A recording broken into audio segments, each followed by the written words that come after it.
Hello friends, नमस्कार। स्वागत करता हूँ आपका एक और नई वीडियो में।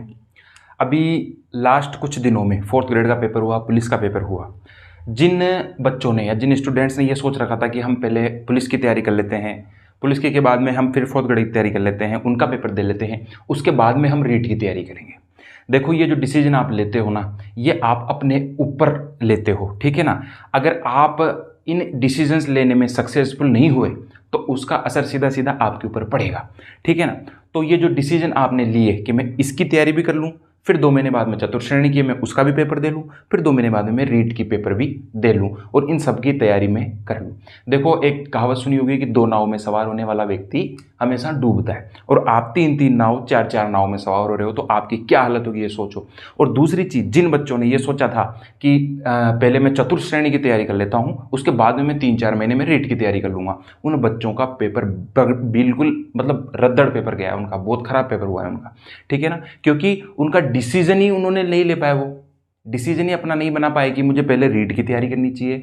बहुत सारे बच्चे ऐसे हैं जिनकी 2-2 साल रीट में नहीं हुआ सिलेक्शन। अब वो इस बार अगर अच्छी तैयारी करते तो उनके तो बहुत सारी चीज़ें पहले ही क्लियर थी, जीके क्लियर था, साइकोलॉजी क्लियर थी, कंप्यूटर विज्ञान, बहुत सारी चीज़ें क्लियर थी। लेकिन जो चीज़ें क्लियर थी, पहले जो चीज़ें उन्होंने समझ ली, उन सबको छोड़ के वो किसकी तैयारी में लगे? चतुर्थ श्रेणी की तैयारी में। उनको लगता है कि पद 50-55 हज़ार है, हमारा सिलेक्शन तो इसमें आराम से हो जाएगा, इतना तो हमें आता है। लेकिन उनकी हालत बहुत बुरी हुई है, समझ गए ना। तो इसलिए 2 नाव में कभी सवार नहीं होना, एक ही नाव में सवार होना है और अंत तक, मंजिल तक उसी नाव में जाना है। अगर आप बीच में नाव चेंज करते हो कि नहीं मैं तो इस नाव को छोड़ के इस नाव में बैठ जाऊं, रीट को छोड़ के चतुर्थ श्रेणी वाली नाव में बैठ जाऊं, तो वो नाव में आप आगे जाके कहीं ना कहीं आपको परेशानी पैदा कर देगी, ठीक है। अब मैं बात करता हूं जो क्वेश्चंस मेरे पास आए, पिछला वीडियो जो मैंने डाला, पिछले वीडियो पे आपने बहुत अच्छा रेस्पॉन्स किया। उस पर ज़्यादातर जो क्वेश्चंस मैंने देखे, ज़्यादातर कमेंट्स जो मैंने देखे, ज़्यादातर मैसेज मेरे टेलीग्राम पे, इंस्टाग्राम पे जो आए, वो थे कि सर पढ़ाई में मन नहीं लग रहा। पहली चीज़ तो ये है। दूसरा क्वेश्चन था कि सर ओवर थिंकिंग ज़्यादा हो रही है, सर क्या करें। तीसरा क्वेश्चन था कि सर नेगेटिव थॉट्स ज़्यादा आ रहे हैं, क्या करें। टेस्ट में कम नंबर आ रहे हैं, सबसे बड़ा क्वेश्चन ये। टेस्ट में अभी भी नंबर कम आ रहे हैं। सर बहुत पढ़ लिया, बहुत तैयारी कर ली, बहुत रिवीजन कर लिया, बहुत पीवाईक्यू कर लिए, बहुत एमसीक्यूज कर लिए, लेकिन अभी भी टेस्ट में नंबर कम आ रहे हैं। उसका कारण भी मैं बताने वाला हूं, अभी क्यों नंबर कम आ रहे हैं, ठीक है। ऐसा लग रहा है कि कुछ याद ही नहीं है। देखो, पहली चीज तो ये जितनी भी चीजें हैं 1, 2, 3 और 4 और 5, ये उसी विद्यार्थी के अंदर, उसी स्टूडेंट्स के अंदर आती है जो अपनी तैयारी बहुत बेहतर ढंग से कर रहा है। ये चीज़ें उसमें कभी भी नहीं आएगी जिसने कभी ढंग से तैयारी करी ही नहीं, उसका मन पढ़ाई में लग ही नहीं रहा तो उसको कोई दिक्कत नहीं है। अगर उसके ओवर थिंकिंग ज़्यादा होगी ही नहीं क्योंकि उसने पढ़ाई करी ही नहीं, ठीक है। नेगेटिव थॉट उसके अंदर आएगी ही क्यों, जब उसने पढ़ाई ही नहीं करी तो, ठीक है। तो टेस्ट में कम नंबर तो ऑटोमेटिक आएंगे जब पढ़ाई नहीं करी किसी ने। तो ये सब जो चीज़ें है ना, ये उसी स्टूडेंट्स में आएगी, उसी विद्यार्थी में आएगी, उसी तैयारी करने वाले छात्र में आएगी जो अच्छे से तैयारी कर रहा है। तो अगर आप किसी भी एक चीज़ से इसमें से ग्रस्त है ना, तो आपको ज़्यादा घबराने की बात नहीं है। बस ये है, वो आपके ऊपर हावी नहीं होनी चाहिए। कोई भी चीज़, जैसे नेगेटिव थॉट्स अगर आपके अंदर आ रहे हैं ना, वो अगर ज़्यादा हावी हो गए, मान लो आप 8 घंटे 10 घंटे पढ़ रहे हो और 8-10 घंटे में से 4 घंटे तो नेगेटिव थॉट्स ही आ रहे हैं, तो फिर आपकी पढ़ाई व्यर्थ है। 5-10 मिनट आ रहे हैं ना, कोई दिक्कत नहीं है, जो आ रहे हैं उनको एक साइड में करके वापस पढ़ाई पे लग जाओ, ठीक है। तो आज मैं बताने वाला हूं कि पढ़ाई में मन नहीं लग रहा कुछ स्टूडेंट्स का, तो वो क्यों नहीं लग रहा, ठीक है। पहले बिंदु की मैं बात करता हूं कि सर पढ़ाई में मन नहीं लग रहा, ठीक है। पढ़ाई में मन क्यों नहीं लग रहा? क्योंकि आपने अभी भी अपना इंस्टाग्राम बंद नहीं किया। आप इंस्टाग्राम पे जाते हो, तरह तरह की रील्स, तरह तरह के आप जो अभी एआई के जो फोटो जनरेट हो रहे हैं वो देख रहे हैं, बहुत सारे फोटो भी जनरेट। जब आपका मन ही कहीं और जगह लगा हुआ है तो आपका पढ़ाई में मन लगेगा कैसे? आपका मन तो घर परिवार में लगा हुआ है, उधर जा रहा है कि नवंबर में मेरे फला फला भाई की शादी है, फला फला उसकी शादी है नवंबर के अंदर, ठीक है। आपका तो मन ही परिवार में जा रहा है, ठीक है। किताबों में मन कहाँ से लगेगा आपका? किताबों में अगर आपको मन लगाना है, बुक्स में अगर मन लगाना है, पढ़ाई में अगर मन लगाना है, तो आपको ये जो सब चीज़ें हैं, इंस्टाग्राम, व्हाट्सएप, यूट्यूब, परिवार, गर्लफ्रेंड, बॉयफ्रेंड, दोस्त, शादियाँ, पार्टी, ये सब छोड़नी पड़ेगी, तब जाके आपका मन लगेगा पढ़ाई में, वरना नहीं लगेगा। लिख के ले लो, अंत तक भी नहीं लगेगा, 4 महीने तक भी नहीं लगेगा, लास्ट के 3 महीने लगे ना, 3 महीने में भी नहीं लगेगा जब तक आप ये सब चीज़ें नहीं छोड़ दोगे, ठीक है। तो आप जब तक आपके जो डिस्टर्ब जिस चीज़ों से आप हो रहे हो उनको नहीं छोड़ोगे तब तक आपका मन नहीं लगेगा, ठीक है। दूसरा है ओवर थिंकिंग ज़्यादा हो रही है। इसका क्या क्या कारण है? देखो, जो इंसान पढ़ता है ना, जो बढ़िया तैयारी करता है ना, उसके ओवरथिंकिंग चलती भी है। ये कोई ज़्यादा सोच विचार करने वाली चीज़ नहीं है, लेकिन ज़्यादा हावी आपके ऊपर वो चीज़ नहीं होनी चाहिए। अब ओवरथिंकिंग के 2-4 कारण हो सकते हैं। हो सकता है आपके टेस्ट में कम नंबर आ रहे हों। टेस्ट में कम नंबर आते हैं, अपन ओवरथिंकिंग करने लग जाते हैं कि यार अपना तो सिलेक्शन 5000 में होगा नहीं होगा, मेरे अगल बगल वाले का या मेरे लाइब्रेरी में और भी बंदे हैं, मेरे उनसे ज़्यादा नंबर आ रहे हैं, मैं क्या करूँ? देखो, आपको एक ही चीज़ करनी है। ओवर थिंकिंग तब आती है जब आप फ्री रहते हो। कब आती है? जब आप फ्री रहते हो।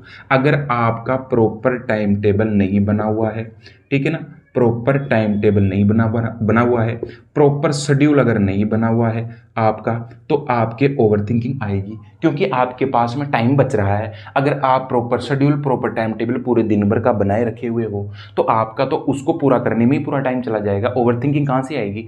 लेकिन आप क्या करते हो, को 1-2 दिन तो इस proper schedule, proper time table के हिसाब से चलते हो, तीसरे चौथे दिन से फिर आप अपनी वही मस्ती में, जिस मस्ती में आप पढ़ाई करते हुए आ रहे थे पहले भी, आप अभी भी फिर उसी मस्ती में पढ़ाई करने लग जाते हो। इसलिए आपको अगर फ्री हो ना आप, तो ओवर थिंकिंग आएगी। और ओवर थिंकिंग नहीं लानी दिमाग में तो प्रॉपर शेड्यूल बना लो, प्रॉपर टाइम टेबल बना लो, आपके ओवर थिंकिंग नहीं आएगी। जब टाइम ही नहीं बचेगा तो ओवर थिंकिंग कहाँ से आएगी? ठीक है ना। तीसरी चीज, नेगेटिव थॉट्स आ रहे हैं। नेगेटिव थॉट्स और ओवर थिंकिंग एक तरीके से सिमिलर ही है चीज, ठीक है ना। नेगेटिव थॉट्स, वही सिलेक्शन नहीं हुआ तो क्या करना है, अब वो नेगेटिव थॉट्स आते हैं। देखो, नेगेटिव थॉट्स हो, जब मैं तैयारी करता था मेरे अंदर भी आते थे कि यार अपन इतना पढ़ रहे हैं, अपना सिलेक्शन नहीं हुआ तो ये लोग क्या कहेंगे, क्या नहीं कहेंगे। लेकिन फिर मैं क्या करता था, ये 2-4 मिनट ही होती थी मेरे अंदर ये चीज़, उसके बाद में वापस में किताब पकड़ लेता था कि नहीं, हटाओ इस चीज़ को, सिलेक्शन नहीं होगा तब देखेंगे यार, अभी तो अपने पास में पढ़ने का टाइम है, अभी तो अपने पास में 4-6 महीने 8 महीने बचे हुए हैं और अभी से अपन इतनी नेगेटिव चीज़ लेके बैठे हुए हैं। और एक चीज़ और बता दूं, ये जो ओवर थिंकिंग और नेगेटिव चीज़ आ रही है ना, इसकी बजाय आप जो ये 3-3.5 महीने बच रहे हुए हैं ना, इनका यूटिलाइज ढंग से करो, इनका टाइम टेबल, इनका शेड्यूल ढंग से बनाओ।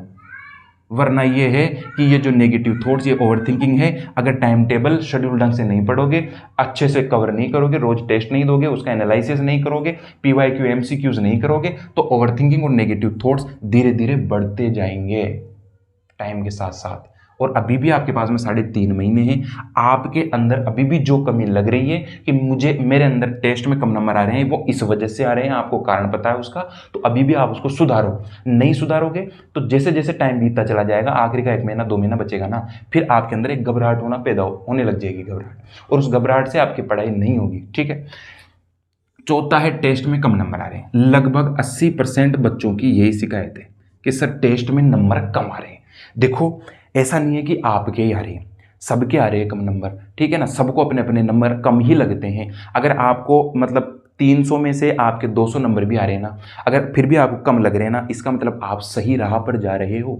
अपनी तैयारी को और बेहतर बनाते चले जाओ। सिर्फ 210 नंबर से या 220 नंबर से खुश मत हो। अपना एक टारगेट लेके चलो कि मेरे जो 150 क्वेश्चन आएंगे उसमें से सिर्फ मैं गलती 10 ही करूंगा, ये मान लो 10 ही गलत करूंगा, या फिर अटेम्प्ट भी मैं 130 करूंगा, 130 में से मेरे 2-5 गलत मान लो, बाकी मेरे क्वेश्चन सारे सही होने चाहिए। आप अपनी तैयारी को आगे बढ़ाते हुए चले जाओ, ठीक है ना। अब टेस्ट में कम नंबर क्यों आ रहे हैं, उसके 2-3 कारण हो सकते हैं। हो सकता है आप अच्छे से अपने पेपर का टेस्ट देने के बाद में एनालिसिस नहीं कर रहे हो सकता है आप अपनी कमियों का पता नहीं लगा रहे हो कि मेरे टेस्ट में कम नंबर आ रहे हैं तो किस वजह से आ रहे हैं। मेरे अगर साइकोलॉजी में कम नंबर आ रहे हैं तो क्यों आ रहे हैं? क्या मैंने साइकोलॉजी इतने अच्छे से नहीं पढ़ी? क्या मैंने शिक्षण विधियाँ इतने अच्छे से नहीं पढ़ी? क्या मैंने मैथ इतने अच्छे से नहीं पढ़ी? क्या मेरे पास में अभी भी 3.5 महीने, क्या मैं अभी भी इनको मजबूत कर सकता हूँ क्या?